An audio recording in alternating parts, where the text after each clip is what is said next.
Broadcast on. Podium on. All right, we'll call this meeting to order. Roll call, please. Councilmember McGrone? Here. Councilmember Smith? Yes. Councilmember Fitzgerald? Councilmember Alvarez? Here. Councilmember Clark? Here. Councilmember Todd? Here. Councilmember Saper? Here. Tonight, the Pledge of Allegiance will be led by Councilmember McGrone.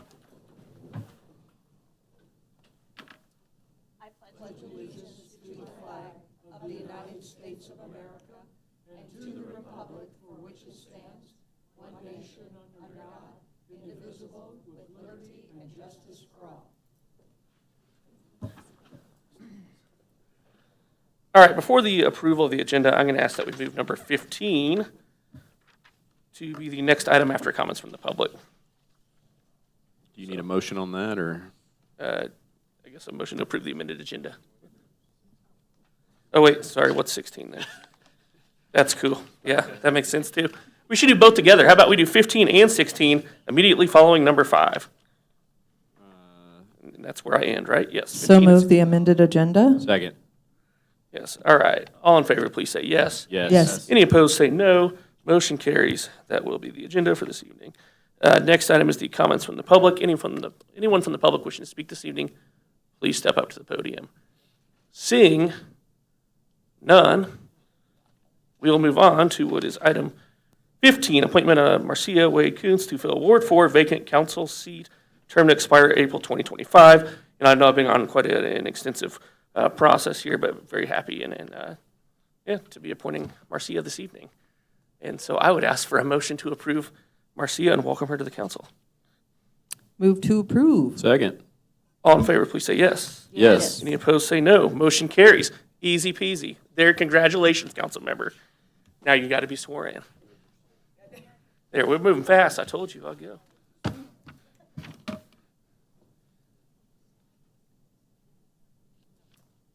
What do you need?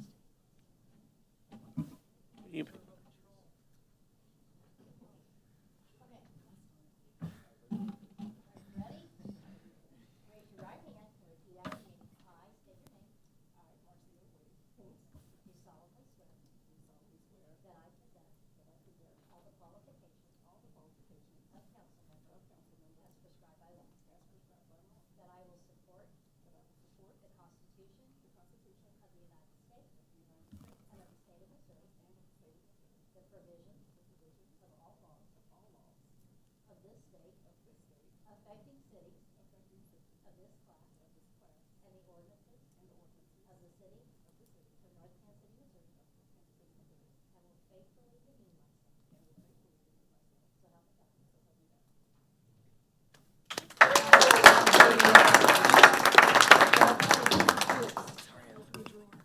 Congratulations.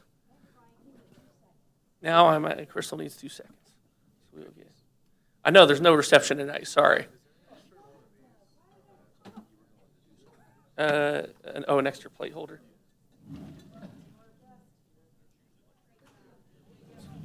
What's happened to our plate holders? She actually has one for me, I see. So, like, Minor technical difficulty. What are you doing down there?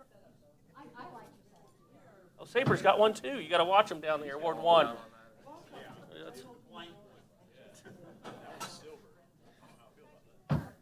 Whoa, she's hoarding them. This is.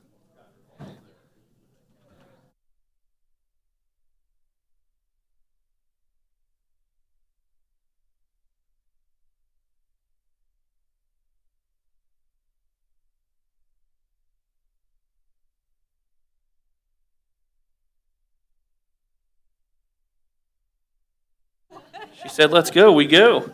That now takes us back to the consent agenda, which is item 6 through 14. Is there a motion to approve the consent agenda? Now, I take that back. I have one more agenda correction. Number 14, we're going to remove, geez, it's getting messy.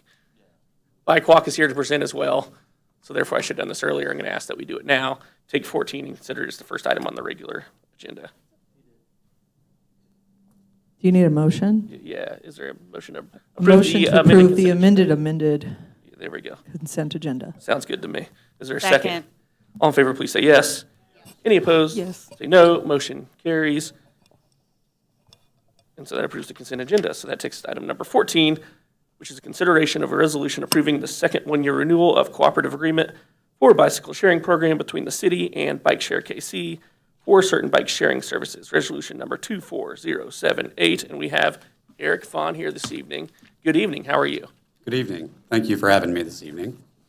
We're excited to have another year of electric bikes in Kansas City.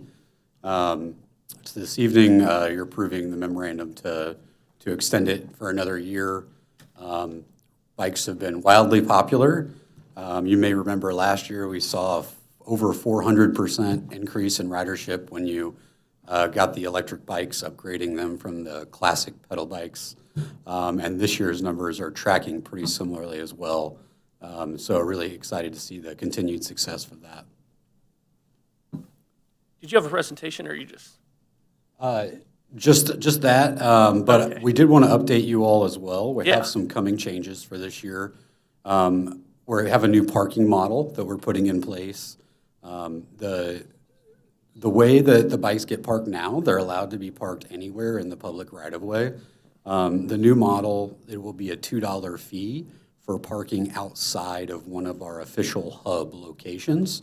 That's a model that is implemented in most bike-sharing cities across the country. We're actually one of the last to adopt that sort of fee model. But I think it's going to have a lot of positive benefits for North Kansas City. It will financially incentivize people to make sure the bikes are exactly where we want them to be. It'll help some of our operational costs from chasing these things to locations all over the place. And just generally kind of make sure that these things are doing exactly what they've been designed to do out in the public right away. We're also coupling that with a new, what we're calling Bike Wrangler program. And the Bike Wrangler program, if you return 20 bikes from out of hub back to hub, next month your membership is free.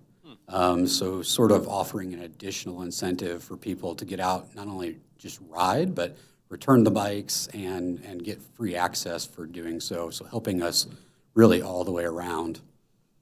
And then we also have parking-only hubs available where bikes can be parked for free, but that we don't stock bikes at.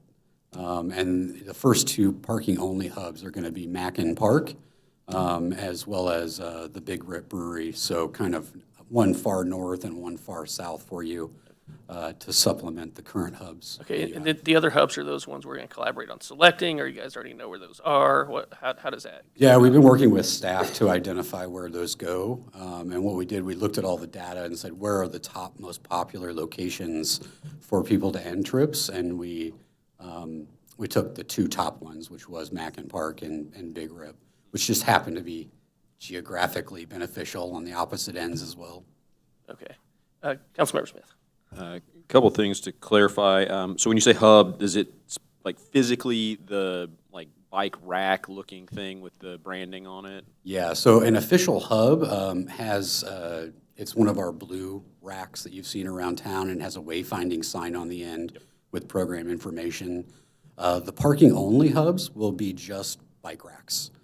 So they'll look a little bit different, but in the app, you'll be able to see them and identify them through the app as well. Okay. It'll also tell you that you've been, when you end your trip, it'll say, yes, you're in the hub, or no, you're not. Do you want to move to a hub to avoid this fee? Okay. Second question, are these, remind me, because I just forget, can we ride these out of the city and back to the city, or are these specifically geolocated to North? No, you can ride anywhere that you want to on these bikes. The Ride KC network is all reciprocal, so KCK, KC Mo, Lenexa, Johnson County Parks, you can ride your bikes to any of those locations and end your trip. You can also ride outside of those locations, you just won't be able to end your trip until you come back into the boundary. Okay, so it's not going to shut you off when you leave the, if you drop a bike from North Kansas City at a hub in Kansas City, Missouri, that's not going to be a $2 charge, or is it? No, Okay. no. Last question, if you pick up a bike and ride to dinner and stop the ride, that will incur a $2 charge? If you didn't end at a hub, yeah. Okay.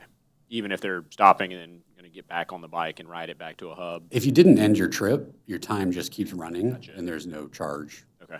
So that'd be just a math problem for the Right, person. right. Thank you. So we currently have, look at the map now, 3 hubs, right? Correct. You have 3 hubs currently, and then you'll be adding 2 parking-only hubs, as we call them. Yeah. Okay. Perfect. All right, further questions? Councilmember Clark. I'm super curious, being that they're electric bikes, I imagine they, have to power down at some point or be recharged at some point. In the app, do you have like a trip planner where it'll let you know how far you can go before your bike needs to be recharged in exchange for another bike? It doesn't give you a distance, but it will show you the current charge level of every bike, so you know when you're starting if you're at full, half, low. The bike won't let you start a trip if you're less than 20% power, just Okay. to avoid bad situations like that. Okay. Councilmember Brown. You might have already mentioned this, but I was wondering when you plan on beginning the $2 charge for not parking at a hub. Yeah, it will begin January 1st. Thank you.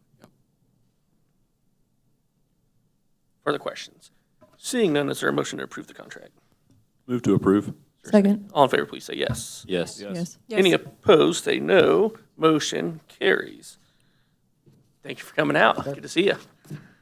That takes us 14, 15, 16. Number 17, calendar year. I thought we approved the amended consent agenda, did we not? We did. Yeah.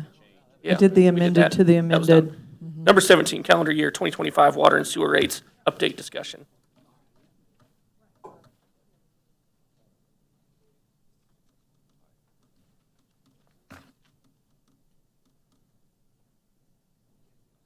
We did it. Good evening, Mayor, members of the council. We last discussed water and sewer rates in June of this year in prepping for the 2025 fiscal year budget. At that time, we had recommended, based on our rate study from 2021, a 4% increase for water and a 7% increase for sewer. That was in line with what Raf Tellis, who's not here tonight, had recommended. And as part of the discussion tonight, we are keeping with that recommendation. We will be coming back on December 3rd for adoption of the rates. And we had a couple of questions from the last meeting in terms of what the impact is to residents. So if we look at 4,000 is 4,000 gallons is kind of an across the board that Raf Tellis has used. That would be a 6.3% total bill increase, would equate to about $5.41. When we look at kind of the average residential charge for North Kansas City residents, that is that drops that number down from about a $5 increase to a $4 increase, and that's based off of the average residential bill is about 2,500 gallons. So that would be the rate impact with these. Another question that we had was difference between flow and surcharge. And right now, the flow, as we talked about during the initial study, is covering basically its own cost. So when we separate out the surcharge, both the revenue and the expense, we are adding, the flow is adding about $670,000. That was from the fiscal year 24 budget to the surplus, which is what it was designed to do because our fund balance in the wastewater fund specifically was low. And so with that, the flow is doing what it's supposed to. We are meeting, Anthony and I have met with, I believe it's Kim Heck, to look at our pre-treatment program and look at how Raf Tellis came and looked at the surcharge with us, and we noticed some challenges in terms of testing Basically, we test 7 different companies, but we also do testing at our Bedford site, which is what we get billed from Kansas City. And so what Kim Heck is doing that Raftellus really couldn't do was help us look at that testing piece. And our goal is to come back with a surcharge recommendation early in the new year so that we can get it up and running and covering its cost, plus administrative fees in 2025. But from a flow perspective, it's doing what Raftellus had projected. Another challenge that we have, and why you see like and I put in the memo that the sewer is projected to end at 4%. We have had significant capital increases since we did the 2021 rate study. And one of the, I believe there's just alone, there's a $5 million project in the 2025 budget. I think that is a pump station. Pump station, and we are currently going through a master plan study for sewer right now, followed by water, and we have also presented on stormwater already. It is my recommendation that when we finish all 3 of those, or maybe even when we finish the sewer, that we start looking at a comprehensive financial plan when we get to see what all of the, if any, deferred capital costs that are brought about from those studies. Looking at really building a comprehensive model. So how do we incorporate stormwater? Does it become its own? How do we basically putting forth a more consistent capital budget once we get all of these things so that we are not fluctuating rates as much as we have the last couple of years. A lot of this started when our large meter into Kansas City was readjusted, and then the flow was all of a sudden just showing double what it was. So I believe we have caught up on that. The changes from the 2021 study are we need to get the surcharge. Absolutely, we need to get that piece done. And adding the element, looking more at the pretreatment program as a whole will help us with that. But also just relooking at capital, I think since Anthony's come in, his team has done a great job of going out and looking and seeing what the needs are, and we've been putting that in the budget, and we appreciate that. But that has added on the expense side, and we haven't made any recommendations outside of what the rate study said. So that was a lot of information, and I'm happy to answer any questions that you have. What has Kansas City raised their commercial rates at over the last several years? On the flow chart, sewer specifically. Yeah. I will have to go back. I can go back and I can have that definitely by the December 3rd meeting. I can go back and look from 2021 on. I've got some contacts there that can give me that. I've looked at their budget and they don't call it out as a percentage increase. Yeah.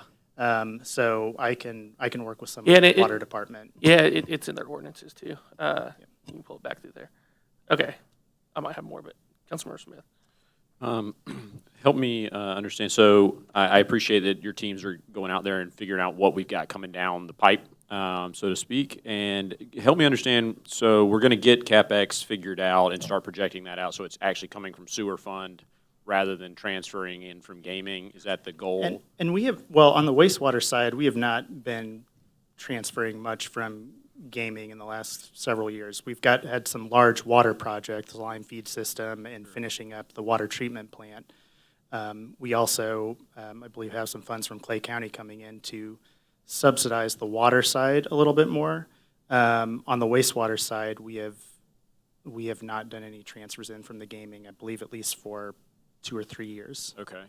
In the event, like I know this is water delivery, but when that pipe burst in Mackin Park, was that a capital from the gaming fund? If I don't remember that one. Did we spend the water money or? We budgeted that in the water fund.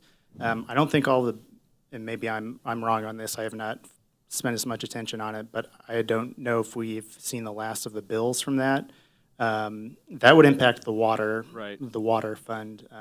I'm using that as a kind of comparison because Yeah. we'll have a sewer collapse or something like that over in the PID. And so like, how are we responding to the ones that we don't foresee. So I believe after, we had a couple pretty big events in 2019 or 2020, we added one of our programmatic capital projects is emergency sewer repairs and really trying to transfer that from emergency repairs to Putting it targeted repairs. So that, I believe, is about $400,000 that we have in the budget for sewer repairs. And that is supposed to cover that. Right. On the Mackin Park one, we created a separate project for it just so we could track the expenses better. Yep. But we have a similar programmatic capital program in the water fund to deal with emergency repairs. Yeah, after, as Nick said, after 2019, the river sanitary and stormwater combined. Right. So, well, not combined physically, but the fund is combined. So the Missouri River was elevated. There was a lot of hydrostatic pressure on the system. There's a lot of damage. And so I think at the time, that's when they established the $400,000 for emergency repairs. That usually covers a yearly allotment of issues that can happen. Yeah, exactly. And same thing with the water fund. And I would just add on the capital side, I mean, really, that's a policy probably at the end of the day for council. We definitely didn't want day-to-day stuff being funded, kind of like all funds. Right. None of the day-to-day being funded, but I'm not sure there's ever super strong opposition to funding some capital projects out of the gaming fund. It is one of the benefits of having the gaming fund is to do capital projects, including for water and sewer. But you keep going. If you get Yeah, I agree with that. It's just when do we bridge from foreseeable repairs to capital expenditure and kind of drawing that line. Second question, I&I, infiltration, whatever the word is. Have we gotten a better handle on any of that? Knowing where, are we cutting down the stormwater getting into our sanitary sewer? It's an ongoing effort. There's been a lot of different looks at that through different lenses. One of the things we have identified are just some direct connections from the storm system into the sanitary system. We have projects lined up to correct those.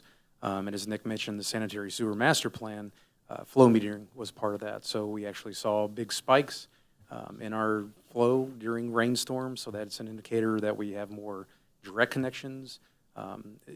Typically, if you have infiltration where there's just water seeping into the system, you'd see a long progressed trend after a rainstorm, but this was very direct. So this is someone's downspout or some other cross connections somewhere in the system that we got to find. So it's an ongoing effort to find those. One of the things that I've seen as in my job, I go into a lot of houses, especially in basements, and so many sump pumps are pointed right into the sewer system. Is there a program that is somewhere else in the nation maybe that we could model after where we could have homeowners self-identify and then maybe we could fix it as waylaying our ongoing expense, just a one-time shot to get that to stop happening? We could definitely explore different programs like that. Kansas City actually has a program similar to that. Okay. But yeah, we could look into that. I think that would be beneficial as an investment for the long term. And then last piece, how often do we calibrate the meter that measures what we send to Kansas City from the I summer? think it was just calibrated last year when we had this discussion. Okay. It's not really on a regular recurring basis, but they're good for a very long time, so we can look into it again. But I just want to head off a doubling of our rate by Sure. accident. yeah, do they not check their own meter? Who owns the meter, us or them? us, we have the meter inside the Bedford. Then that's our, okay, station, yes, yeah, that's right. And they don't meter it after that. They just I take don't our think word. Buckeye. I don't think Buckeye has a meter. No, for us, yeah. I don't see my good business plan on their part, but Councilmember Fitzgerald. I guess a lot of my stuff was already covered with what Councilperson Smith said, but I was trying to think through kind of, my understanding is, essentially when we started these increases, it was to make the fund self-sufficient and wean it off the gaming fund. We've sort of done that in a way, but I guess trying to set like a fund balance or any target is something we have to do further down the road after we have a better understanding of the infrastructure costs and that type of thing coming up. Yeah, I think the next couple of years will be critical in this. So I think a minimum goal that we have, and this is similar to almost any city that you go to, is we want to have a minimum of 25% really in both funds. And, we're fortunate in a lot of instances, in a lot of other funds, we have fund balances well in excess of that. But building back up will be a critical piece of that. But also, with the master plans and really transitioning, which again, I think Anthony's done a great job on that, transitioning to more of a capital program, what that will do for us after these master plans is done is look at more than we've ever been able to before is like, would it make sense to possibly do any debt funding? And would that normalize our costs over the, I mean, we want to make sure that absolutely we're covering any maintenance and large capital items that we need to, ideally self-sufficient. But we also want, at least from my perspective, we would want a more smooth capital program that doesn't vary from year to year, so increases would be CPI-based. We're just finding a lot of stuff right now, and I think the master plans will do more of that. Just to get caught back up a little bit, I'll be both curious to see what those master plans say and a little bit afraid of the dollar amount on them. So. Yes. To Councilmember Fitzgerald's point, if I'm reading this revenue breakdown correctly and expenditure breakdown for fiscal year 2024, there should have been a $1.1 million surplus, correct? Yes, so we have, I mean, 12.2. part of that surplus is 1.1. capital that got moved into next year because it didn't get done this year. So, and again, the surcharge piece where a year and a half ago it was covering its cost, it is not anymore. And so that's put some urgency on really looking at it comprehensively, looking at the testing. The rate piece by itself is not hard, but Yeah. making sure that what is being sent from our Bedford station is matching more closely to what is being charged to our 7 individual, and really it's just one, to be completely honest. One company that incorporates more than 90% of what that surcharge would be. And so it's at the higher, almost the higher it gets, there is a penalty that we assess. And so about a year and a half ago, they were seeing significant, their BOD, suspended solids. Then we were covering our costs, but as they've actually done more pretreatment, that has gone down, and so we're not covering our costs right now. But also we're seeing differences, whereas what is coming from Bedford is higher than the comprehensive, what we are charging to, so there's an equalization that we need to do as part of that. And again, with Anthony's team working with Kim Heck, he might have some more on that. Yeah, the national pretreatment program is something that's, North Kansas City's been managing for 40 years. So when we had a sanitary sewer treatment plant ourselves, we have a very high industrial loading because of the development we have in the city. So when the sewer treatment plant was gotten rid of and we went to Kansas City, we elected to keep our pretreatment program. So we basically test 7 industrial users for their sewer strength and what they're putting in the sewers. If they're over these limits. On site, like at their building. On site, Yeah. at their building, yeah. The pretreatment program under the wastewater program in North Kansas City, that there's 3 individuals that go around and test that on a daily basis. So when they go over those limits, this is a penalty. The surcharges are actually a penalty. Ideally, they're not going over those limits. So we work with those industries. Hey, we're seeing these numbers. You got to get these down. So ideally, we go in a downtrend look at that. Ongoing, there's an audit we're doing internally to look at this program, look at how we're managing it, look how it's been managed in the past, and how to go forward with it in the future. It's a very complex program. It's mandated by EPA. It's not something we just elect to do. It's, put on us to manage. So We're not using those tests, though, to bill with Kansas City. They're measuring it somewhere downstream, right? no. So we Where's Kansas City get their? we measure the individual users, and then we measure the Bedford pumping station, which is our pumping station, and then those numbers are given to Kansas City. So So we're sitting on the Bedford correct, yes. numbers. Right. There's a combination of the entire Yeah. city together and then each individual user. So we give Kansas City our combined Yeah. numbers, but then we know what we're billing our individual users. Okay. Sounds like more conversation to be had there. There's a lot to that program. It's very complicated. Again, a lot of it is mandated by EPA, through the state, through DNR.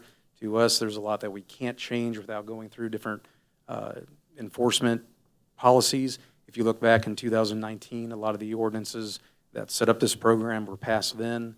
And again, it's a kind of a complex penalty system, really, so we have to kind of look at what we're doing there with that before we just make drastic changes to the program. All right, what else we got in discussion here?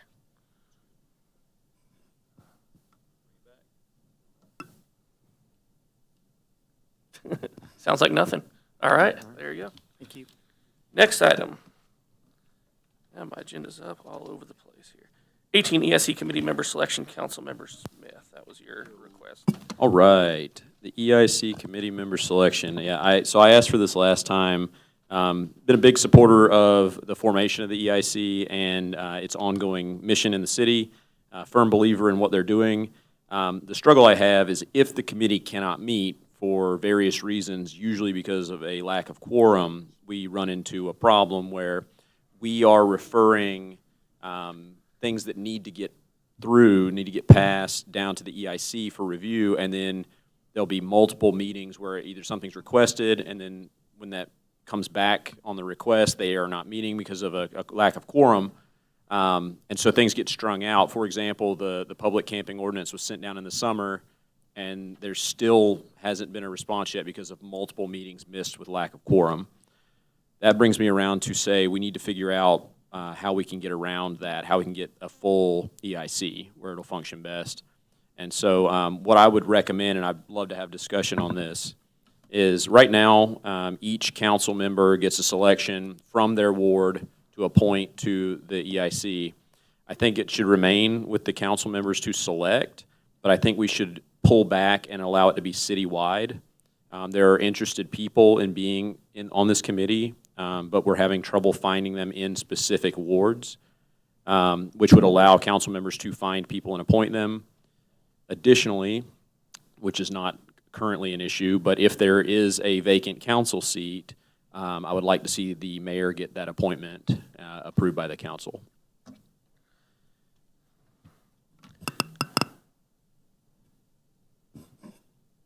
All right. Everyone's ready to be done here, I think, tonight. I don't know, I guess the idea of having people select in wards to make sure you had a diversity of opinion and thought, across the spectrum in North Kansas City.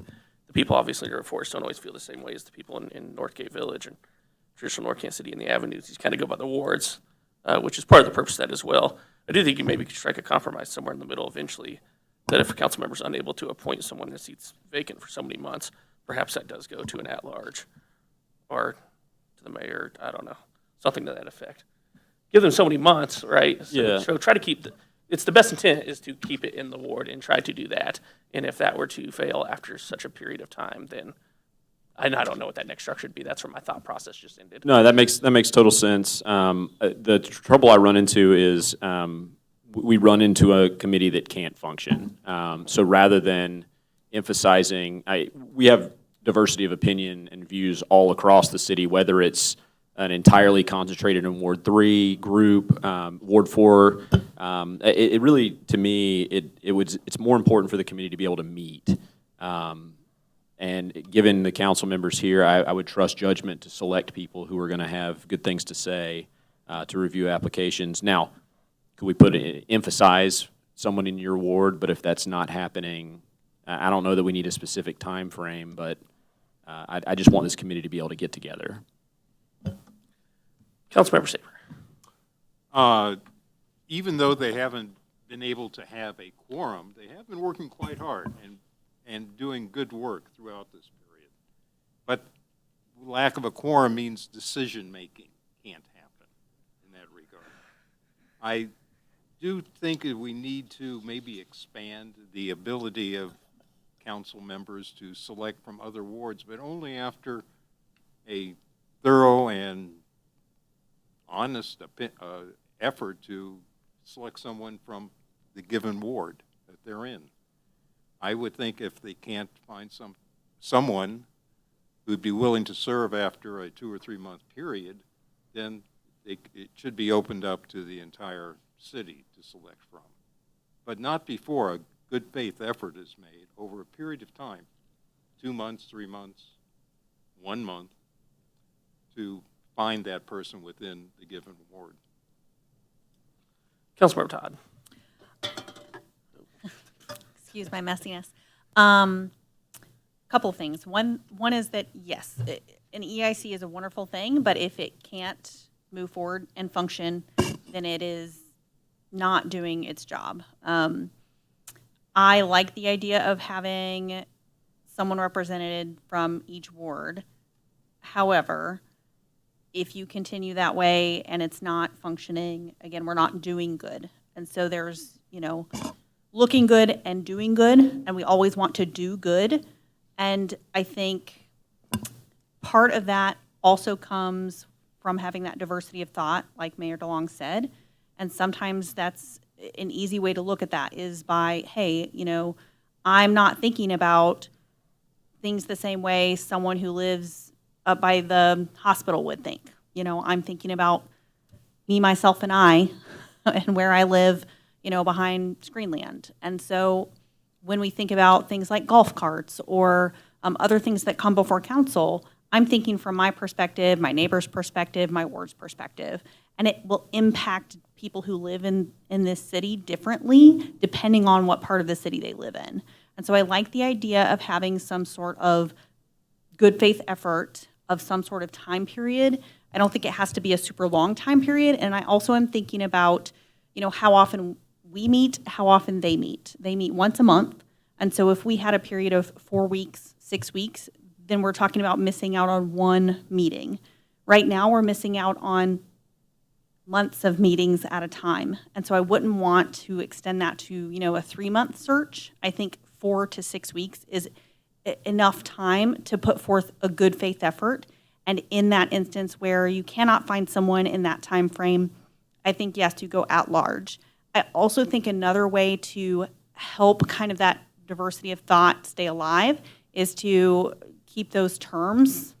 I don't know, I was asking what the term was, maybe 2 years, if there is a term for when someone is on the committee, but I think that also at least opens that door for other people who may be interested and may not have heard about it, or maybe just wasn't ready in their life at that point, and maybe that gives another opportunity. And again, I would go back to that good faith effort of 4 to 6 weeks is the longest that appointment can be open. And then even if someone wants to be reappointed, they could reapply.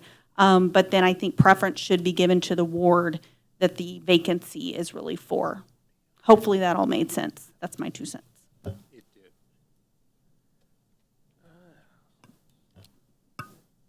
6 weeks isn't bad. I'll check. That's I'll what I check. said. I'll let you know. Okay, next one. There it is. Councilmember Wade Coons. Okay, hello. All right, so as someone who was very recently on the EIC, I think that, so definitely agree with having a good faith effort. Diversity of thought does not strictly come from the part of town that you live in, right? But I do think that at some point a resetting of expectation will go very far, right? So if there is, let's take this ordinance, for example, if that really has a time frame that you are serious about and like, okay, we need to get this reviewed, get this looked at, yes, we want to see it from your lens, then we need to put that specifically saying, hey, we have 3 weeks, we have a month and a half, whatever that time frame is, let it be known so that people can govern themselves accordingly. Because when you don't set an expectation, you leave it to the other individuals to prioritize or deprioritize. So that will go a long way. Also, recognizing that, and hold on, I wrote notes on this, y'all. Proactive communication, right? And so if there is a short turnaround time, if it is best for a small amount of people to meet in order to get things reviewed and then come to the larger committee, get that passed, or,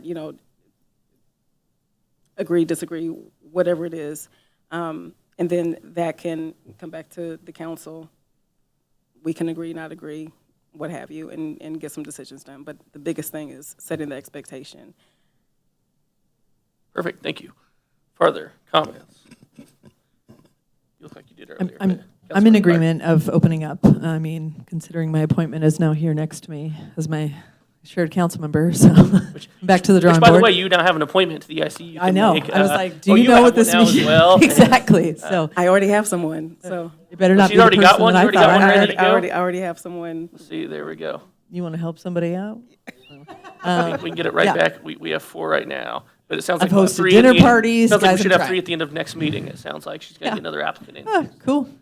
which then you have 6 and 9. Yeah, filled. so I'm open to that, but I do want to make the effort, once again, anybody watching, that we'd Yeah. like to go for Ward, but I'm open to, I don't want to hamstring an organization because no one's coming forward. Yeah. Councilmember Smith, then Saper. Yeah, so right now we have 4 open seats, and then I've been tuning in and playing back the meetings. My selection, who's the chair, is actually moving, so he will be gone as well. So shortly, we won't even have a quorum that exists. That just points to the urgency, so like getting people identified to bring them in. And I really like what you said there about being clear about what we need from the committee. So right now, we're sending something down, and it's this nebulous idea of like, give us your thoughts.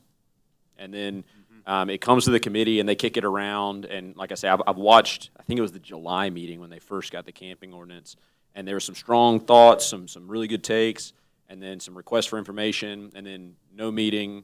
Then some of the information either didn't get communicated the way they wanted, so they had more requests to come back. And so it drags out. So if we're clear that we need something back to vote on within, I don't know, a month or 2, it puts a backstop on that. So whether we get a response or not, we need to come back and get things passed or not. All right. Councilmember Saper. I like the idea of having a 6-week limit.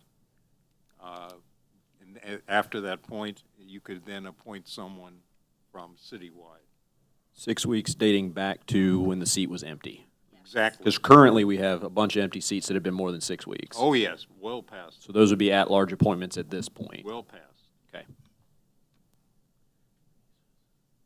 All right. agree.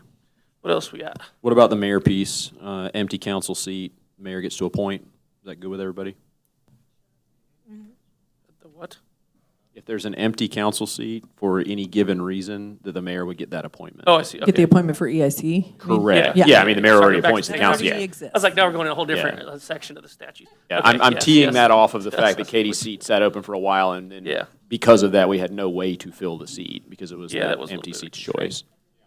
So adding that in would be important. You'll watch that back and draft a beautiful ordinance with a short title. As is custom. Very long title.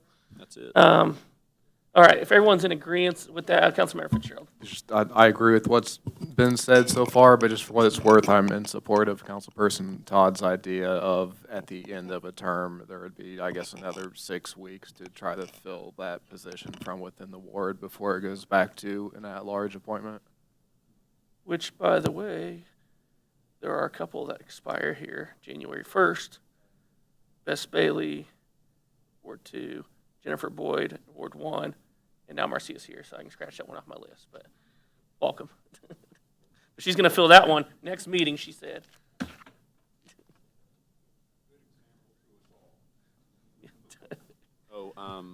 Sorry, go last ahead. thing. Yeah. That naming Bess just reminded me. So sometimes there'll be an appointment of a committee member and then an election cycle. So I believe Lisa appointed Bess, and then Lindsay becomes the one that inherits that seat. So I don't know if there's any way to draw that through line to make sure that we know who is appointing the seat when it comes open.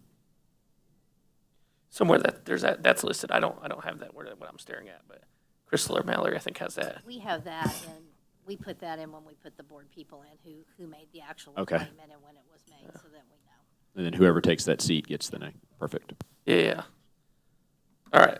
Perfect. Unless there's any disagreement, we'll do it this route. Then we'll move ahead with drafting that and then further debate it next meeting. Yes. Just making sure 6 week from the time of vacancy? Yep. Okay, we'll work with Tom on getting something back to you all. Wide open. Okay.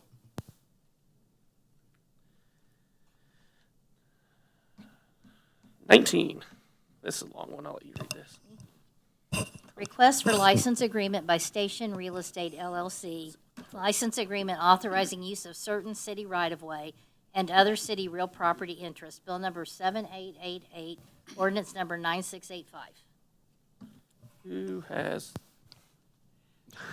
you pointing at? Tom. Oh, everyone's pointing at Tom. Good evening. Good evening, Mr. Mayor, members of the council. I'll give a little bit of a description only because we have a new council person. This is pretty typical. It's another example of repurposing, I guess you could say, some of our industrial area for a higher and better use, if you will. Most of the buildings in the industrial area were built either right on the property line or within just a couple of feet. And we have code requirements when you take that. In this particular instance, it was a book publishing and manufacturing company that used to need a huge amount of space. And because the equipment's changed with technology, they need less and less space. So the property owner wants to then repurpose it. And one of the things that happens is by putting in walls between business A and business B, they have to have a second form of ingress and egress to the building for safety purposes. And when they do that and they come out one of the walls, this particular building, this is the third access point that they would have added as it's the business need, the space has decreased. It overlaps, it comes into city right-of-way. Now let me make sure everybody understands right-of-way. It's not at the curb line. It extends more usually several feet in the grass area, and therefore they need to be able to build where the door can open, have a landing, and in this case stairs as well, and the railing, it comes in to city right-of-way. It will not affect traffic. We have the ability to cancel this Let me ask you a at question. any time. This is to add their third? Pardon? This is to add their third?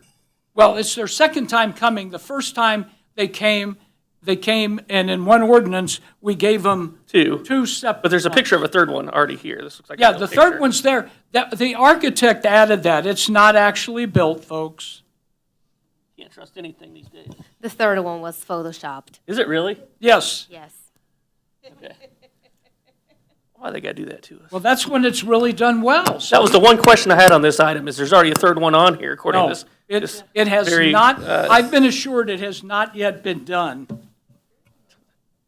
It is a very solid. That's why I was confused. It's like the third's already there, so I'm not sure why we're approving the third. No. If it's already on this It photo. is not there. They're asking for permission. For anyone to look, do it's it. not a rendering either. This is a. Right. And it's a license agreement that is not recorded, et cetera. And as a result, we can give notice at any given time if we need it for some public purpose. Yeah, maybe they shouldn't do that with the photos. Give me First one up. reading?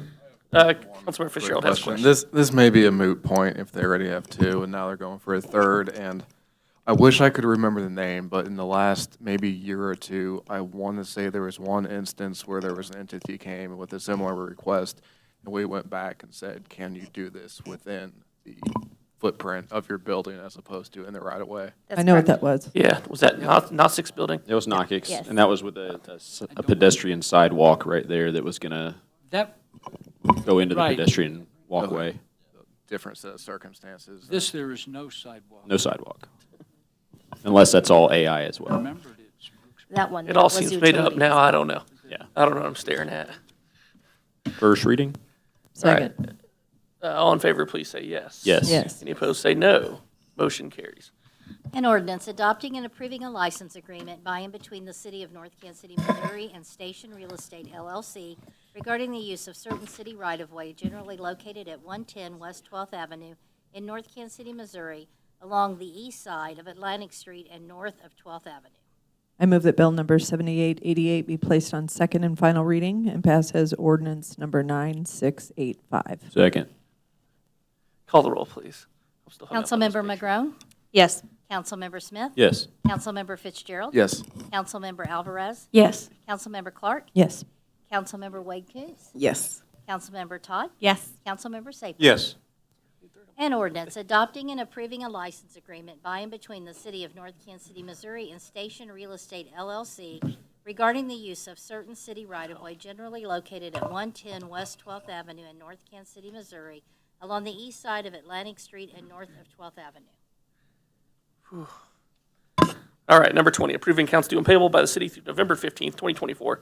Bill number 7889, ordinance number 9686. Is there a second? First Second. reading.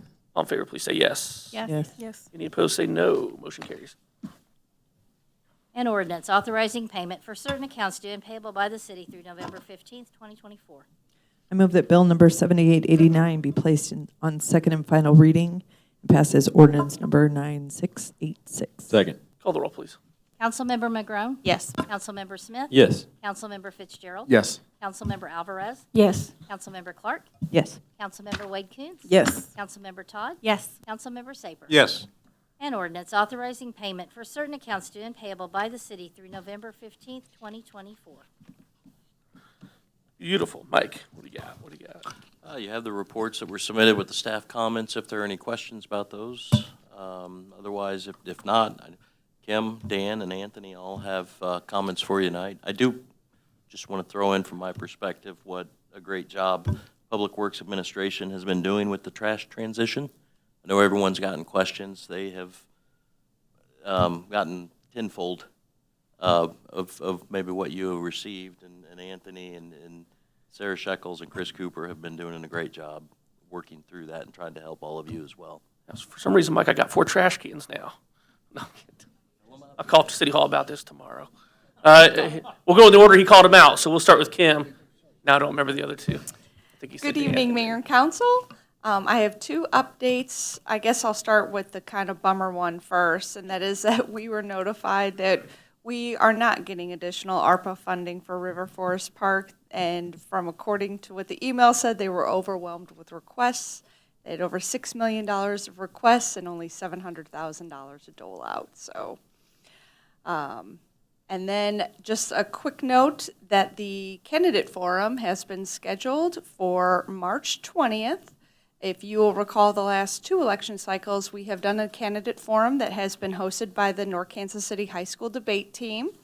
One of the comments and feedbacks that we received was to let people know about that more in advance so that they could submit questions. For this particular one, it will be the city council will be from city council members. Panel will be from 6 to 7, and the mayor panel will be from 7:15 to 8:15.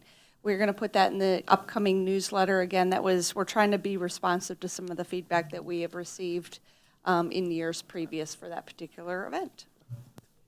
Sorry, can you repeat the date again, March 20th? Absolutely, yes. March 20th, they'll be right here in this room, and we will broadcast it. And again, the North Kansas City High School debate team will be hosting it. Thank you. Dan. My turn. Mayor and Council, I just wanted to invite all of you to the fire station on Thursday night for our annual pinning ceremony. You're all invited and welcome to come. So. What? 7 p.m., sorry. There we go. Thank you. See you there. Just to dovetail on what Mike was talking about, so 20% of the trash cans have been delivered.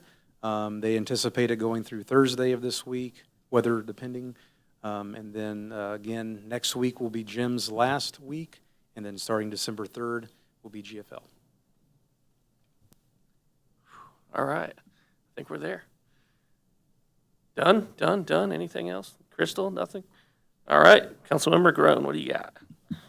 I want to welcome Councilmember Wade Kuntz to City Council. I'm very excited to get to know you, and we're glad to have all of the Ward 4 seats filled again. And I'm also looking forward to getting the EIC seats filled. I think that what we discussed is a really great idea. And that's all I've got for me. Thank you, Councilmember Smith. All right, Marcia, welcome aboard. If none of you have had a chance to meet Marcia, she is wonderful, very easy to talk with, and a great addition to the council. Trash bins you mentioned have gone out to, you say 20%? Yeah, 20% have been. The company that does it tracks every one of them. There's a barcode, and they have a neat little online tracker, and they're at the 20% right as of right now. Could you share that tracker it's- with us at least so we can tell people? I can try. It's like linked to our Microsoft accounts, so Okay. I'm not quite sure, but I can. If we you look can, into that, great. yeah. If not, the question I've been getting from a handful of folks is multifamily spots that typically have multiple trash bins have gotten one set dropped at their curb. So I'm not sure if that's something that is coming still, but worth looking at. 3, 4 unit places. Okay. I will also. I have not picked a date yet, but I will be hosting a second annual North Kansas City Festivus and the airing of grievances. So if you have a grievance and would like to come air it, keep an eye out for that date and location. Finally, happy Thanksgiving to all. If anyone is traveling, safe travels. God, November's gone by fast. Councilmember Fitzgerald. Just welcome to our newest council person, and also any Ward 3 residents interested in joining the EIC, please reach out. Otherwise, they're going to be at large, so. Thank you. That was a good plug. Councilmember Alvarez. Yeah, second on that for Ward 3. So just want to say welcome to Marcia. Is that correct, how you say it? Okay. Also, want to say we had a good turnout at Parks and Recreation for the mistletoe thing. Of course, I bought candy and some cookies and stuff to give to people, and of course, I ate them all myself. So, but they were great. So, also, I want to wish everyone a happy Thanksgiving and enjoy the holidays. Be with your family; it's important. Just one comment on the trash service that we're switching over. I've had a few people contact me and say that they're going to refuse the bin, and I just want to make it clear: if you don't have a bin, you will not get your trash picked up. Is that correct? Is that pretty? That's what the contract says. Technically, they can set a bag out there as long as it has a $2 sticker on it that they can purchase here at City Hall. But per the contract, anything outside of the bin will be picked up if it's in a bag and it has a $2 sticker. The So tag comes from City Hall? They can or purchase comes it. from the it's from the company, company? but we'll have them here so residents don't have to work through the company. So they come up can here. use that, a tag, and then Right, use but the bin? but it's $2 per bag. Okay. Whereas the bin is free. Yeah. But that is an option. We have told people who said, I don't want to use a container. Well, technically, you can. The it intent, is an option. The Yeah, intent and of the Yeah, also, like if they have a large gathering maybe for the holidays, they have extra trash for that week, they can request or pay for an extra pickup, correct? That's the intent of the trash Okay. tag, that if they have Okay. extra trash, they want to put in a bag outside of their bin, they fill up their bin, have an Then they extra. tag it, They can so- tag it. So it's not necessarily set up for putting a bag out, but it is an option if they Okay. want to use a bag and not the bin, yeah. Okay, all right, thank you. Or dropping your neighbor's bin. No, I'm kidding. I'll add that, people are calling and asking about that, and we're encouraging them to try the bin. And especially if they have a hard time getting the bin back and forth, we've got the house side service. But even those that can handle the bin, we're encouraging them to try it. Yeah, and do we already have the tags available now, or not yet? We haven't seen them yet. Nope, not yet, okay. No, we haven't received them yet. And just for numbers and perspective, we've received 4 of those requests. So, Thank you. All right, Councilmember Clark. Yep, congrats and welcome to Councilmember Wade Kuntz. Yes, I know you quite well at this point. I knew you'd be a great fit, but I'm thankful you found the time and agreed to come sit next to me. So great to have you here. We're going to play so well together. Congrats to the Parks Department on another successful mistletoe market this past weekend. Liz said it was phenomenal, and she has gifts for all of us, I guess, after the meeting. I think that's what I heard her say. Thank you, Kim, for your efforts on trying to find us additional funding. Even when it's a miss, it's still great to know the effort was there. I guess we'll have to settle for that 1.25 million you got us in the first place. Let me see. Oh yeah, watch out for ongoing phone scams. I got what was initially very convincing, one of those scary cop voices when you answer and they're like, "This is Sergeant," blah, blah, blah, blah, and they get really, and I'm like, oh, probably. I probably did. What did I do? What happened? Is my dog out? Like, I don't know. It wasn't Kevin. I asked, I'm like, Kevin, is this another one of your silly jokes? No, but I do worry about a vulnerable population because apparently this has worked on people. They let me know that I didn't make it to jury duty and I was fined. And then when they started uncovering the amounts of money, I was like, is this even possible that this could be a thing? But they went on to say that I had to stay on the phone with them while I went to my bank and got out cash. So it's not until I was at my bank getting out that, no, I didn't go to my bank. Come on now. No, but I wanted more information. I'm like, send me the warrant, because I had a warrant apparently. And then I was nervous because I'm like, how did they get all my personal information? Do I have a warrant? How? So of course I had to check, and thank God I don't have a warrant. I don't have any charges against me. But Clay County Sheriff's Department said, it worked on one of them too. They're like, nope, that guy had me on the phone for an hour.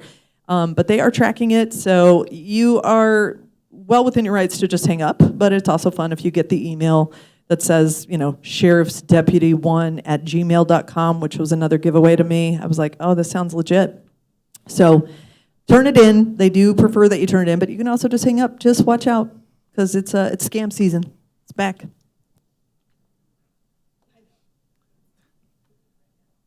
Thank you. Councilmember Wade. I just want to say hello. Thank you all so much for your warm welcome. Looking forward to working with you all and getting to know everyone. Happy holidays. We will be sure to look out for scams and, put the word out. And thank you, everyone, for all that you do. Councilmember Todd. Yes, another welcome to Councilmember Wade Kuntz. Your resume was super impressive, so super happy to have you, thrilled and pumped that you're here.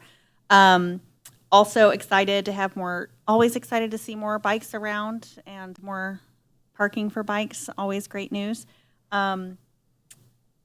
Excited, Mistletoe Market was amazing. Shout out to Parks and Rec. I bought definitely too many things probably, but it's the holiday season. You can always think of someone new that you need to buy a gift for, even if it's for yourself. And then a couple of quick solutions for you. I don't know if you remember last council meeting, Councilmember Smith opened up his yard for any bins that you don't want to have at your house. So he didn't open it, his neighbors did. So you don't want your bin, go stick it in his yard and you can just throw your trash in there. And then solution for scams, if you never answer your phone and delete all of your emails, golden. So that's it for me. Happy holidays. And trust me, I'm not sending you that email or text asking you to approve any bills. I think he's gotten several of them now. Councilmember Saper. Welcome, Marcia. It's been a pleasure working with you on EIC and watching your determination, doggedness, and creativity in dealing with these multiple problems that we've been dealing with. Hope we've solved some of them with our discussion tonight. Welcome. Thank you. And a shout out to the fire department pinning ceremony. I encourage all to go. It's a really worthwhile and really formal but also informal kind of event to recognize our firefighters and what they've achieved. I encourage all to go. All right. Appreciate the update on scams. Always a good thing to watch out for. If it doesn't seem right, it's probably not right. We approved tonight at the Parks and Rec. Every year's been doing good on the mayor's tree lighting, and I expect no less this year. I'm sure every year it gets better and better and better, and so I look forward to seeing what all the Parks and Rec's going to put on December 6th from 6 to 7:30 back on the corner of Armour and Swift. That's it. Now we go to executive session. If I could just do it without a motion. No. Number 24, consideration request to hold and recess in an executive session as requested by the mayor to be held in the state on a personnel matter pursuant to Missouri Revised Statute 610-0213. So move. Is there a Second. second? All in favor, please say yes. Yes. Yes. Any opposed, say no. No, we have to Nope, call, we gotta- we have to call the roll. Oh, I try. Tom says we have to call the roll I think state every statute says we time. have to call the roll. I blame Tom. Councilmember McGrone, Yes. Councilmember Smith, Yes. Councilmember Fitzgerald. Yes. Councilmember Alvarez, Yes. Councilmember Clark. Yes. Councilmember Wade Coons. Yes. Councilmember Todd. Yes. Councilmember Saper. Yes. All right, with that, for everyone watching on Channel 2 and YouTube channel, the live stream will cut off. There'll be no further votes or business discussed this evening. Thank you.